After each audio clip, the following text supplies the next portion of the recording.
warahmatullahi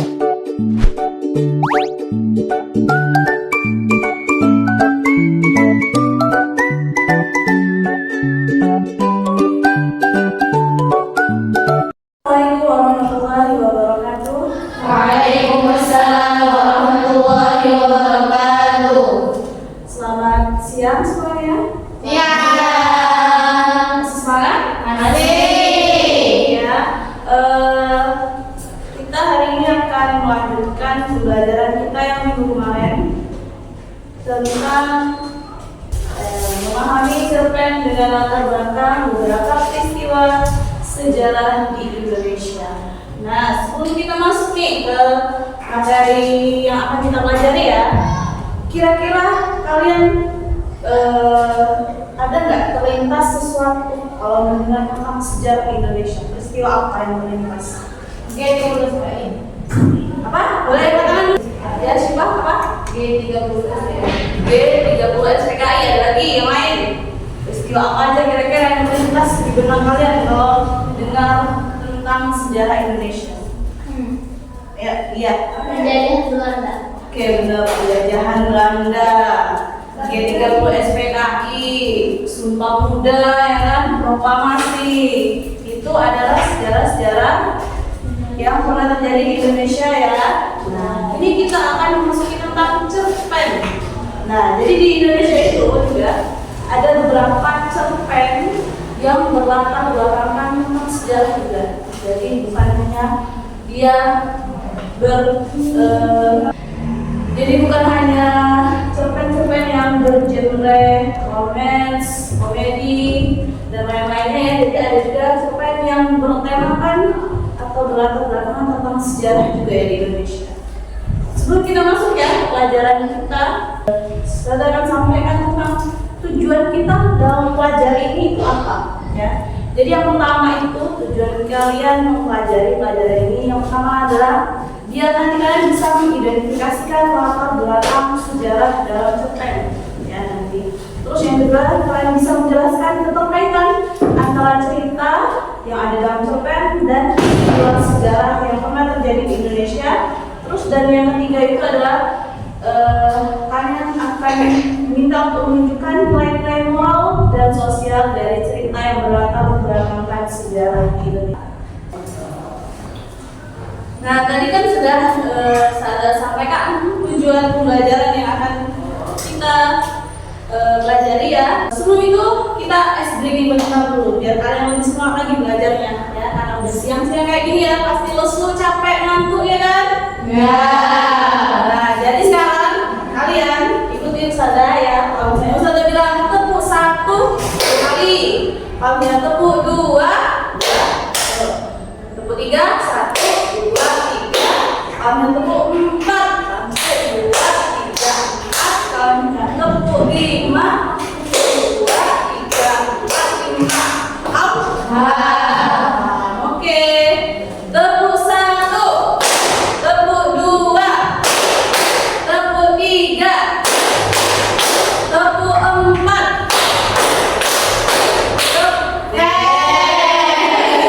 Ada yang nggak fokus. Kela nggak tepuk 4, tepuk 5, tepuk 3, tepuk 4, tepuk 2, tepuk 1, tepuk 3, 4, tepuk 5. Oke, tangan kita belakang ngantuknya. Oke, kita lanjut lagi ya ke materi kita tadi tentang pengertian cerpen. Kalian ada yang tahu tentang cerpen? Ada yang paham apa itu cerpen? Oke, Marcella, silakan. Cerpen adalah salah satu karya sastra yang terdiri atas kurang atau sama dengan 10.000 kata. Oke, benar jawabannya ya. Boleh kasih kurang? Ya, tadi temannya Marcella udah menyampaikan pendapatnya ya tentang apa itu cerpen. Boleh diulang sekali lagi Marcella, teman-teman? Cerpen yang terdiri atas kurang atau sama dengan 10.000 kata. Jadi cerpen itu dia bentuknya tidak terlalu panjang ya. Dia terdiri kurang lebih itu 10.000 kata. Ya. Ini saya kasih pengertiannya yang lebih singkat lagi biar kalian mudah mengingatnya tentang cerpen ya. Dicatat ya. Jadi cerpen itu adalah cerita pendek ya. Cerpen itu adalah cerita pendek yang maknanya itu adalah suatu karya fiksi yang menceritakan satu peristiwa utama dengan tokoh dan latar terbatas ya. Jadi karya fiksi yang menceritakan satu peristiwa saja yang utama dengan tokoh dan latar yang terbatas. Berbeda dengan novel, kalau novel dia bentuknya panjang dan biasanya lebih dari satu peristiwa. Kalau cerpen dia cuma terfokus dalam satu peristiwa saja dan latarnya cuma terbatas. Misalnya tentang sejarah G30 SPKI yang menceritakan yang sudah tentang masa-masa di saat G30 SPKI. Ya, seperti itu.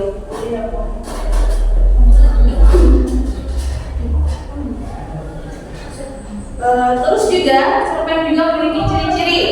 Yang pertama itu ciri-ciri cerpen adalah singkat dan padat ya. Terus yang kedua dia hanya memiliki satu konflik utama.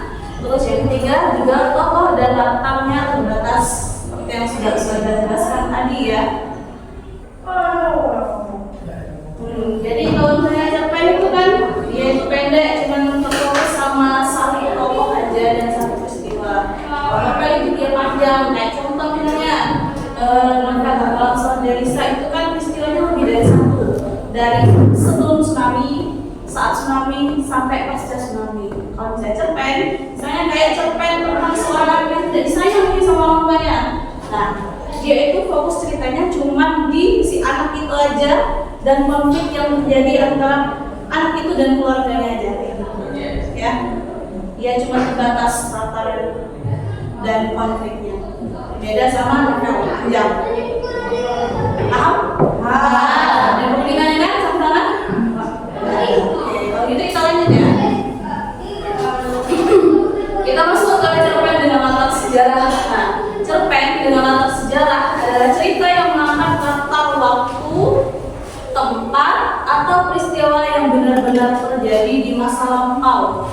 Yang berkaitan dengan sejarah, contoh yang berlatarkan sejarah ini salah satunya misalnya ada masa penjajahan Belanda, masa penjajahan Jepang, terus peristiwa proklamasi, masa reformasi, Orde Baru, G30 SPKI, seperti itu ya contoh-contoh latar sejarah yang ada di Indonesia.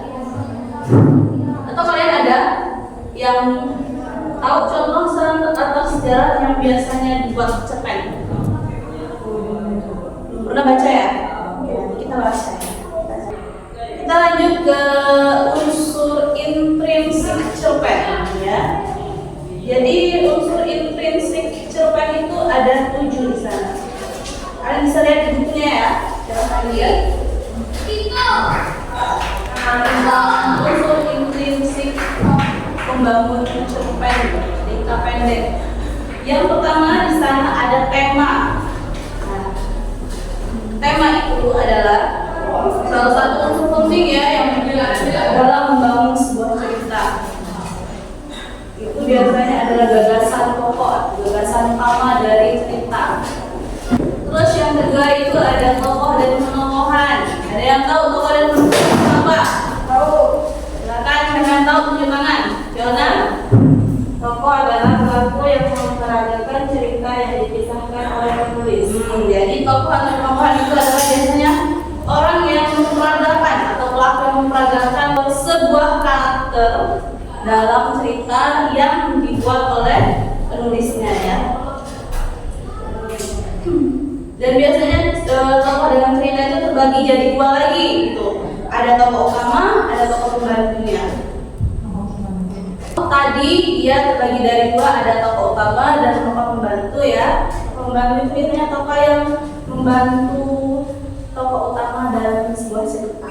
Terus juga ada penokohan. Kalau penokohan itu adalah karakter atau sifat yang dibawakan oleh tokoh atau pelaku dalam cerita. Nah, dia dibagi lagi pengelompokan jadi 3. Ada protagonis, antagonis, dan antagonis. Kalau protagonis itu biasanya dia karakter baik biasanya ditampilkan dalam cerita ya. Kalau misalnya antagonis biasanya kebalikannya, lawan dari protagonis, jahat biasanya dia. Terus kalau misalnya protagonis itu dia adalah penengahnya biasanya di antara protagonis dan antagonisnya. Kayak gitu ya. Terus yang ketiga itu ada alur. Alur itu alur atau plot cerita kan. Alur itu adalah rangkaian peristiwa yang diceritakan oleh penulis dari awal sampai akhir cerita. Terus yang ketiga itu ada latar. Latar itu ada latar waktu, latar tempat, dan latar suasana. Ya, kalau latar waktu itu misalnya kejadiannya pada tahun 1965 atau pada jam 06.00 waktu Indonesia Barat kayak gitu. Kalau misalnya latar tempat itu berarti tempat di mana tempat latar dari cerita yang sedang diceritakan oleh penulisnya. Ya, misalnya di suatu masjid atau di Bandung kayak gitu. Kalau misalnya latar suasana apa yang sedang terjadi di sana latarnya. Misalnya suasana berlatarkan suasana riuh misalnya sepi kayak gitu ya. Lanjut ke amanat itu adalah pesan yang disampaikan. Amanat itu adalah pesan yang ingin disampaikan oleh penulis biasanya ya, dia berisikan pesan.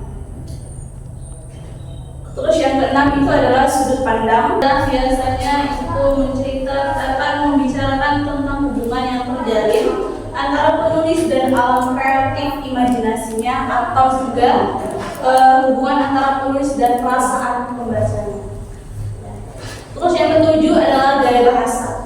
Gaya bahasa dapat diartikan sebagai cara pengungkapan yang khas dari seorang penulis yang sederhana.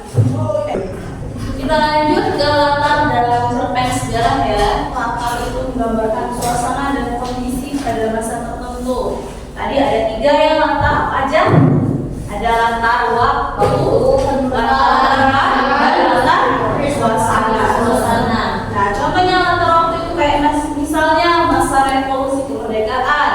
Terus misalnya latar tempat itu misalnya di desa, di medan perang, di istana.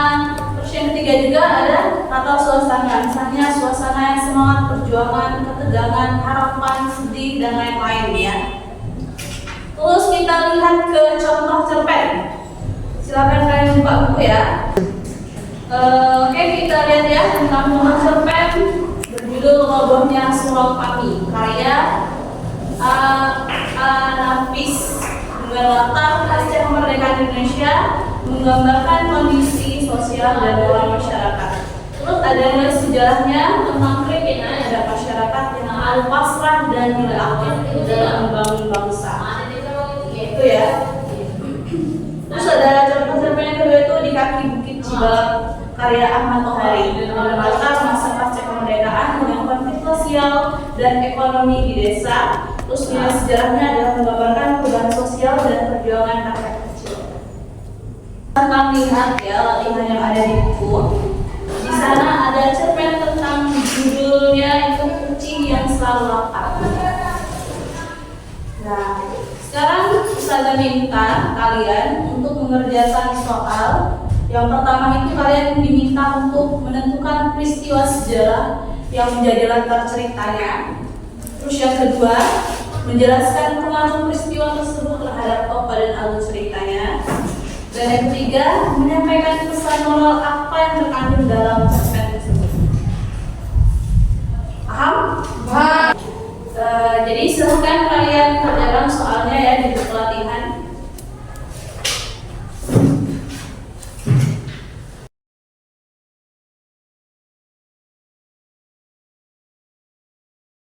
Selesai semuanya?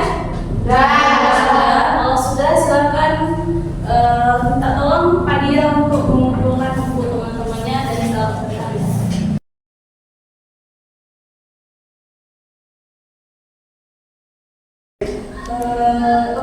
dari latihan yang tadi kalian kerjakan ya, Ustazah melihat kalian sudah cukup paham dengan materi yang sudah disampaikan tadi, ya.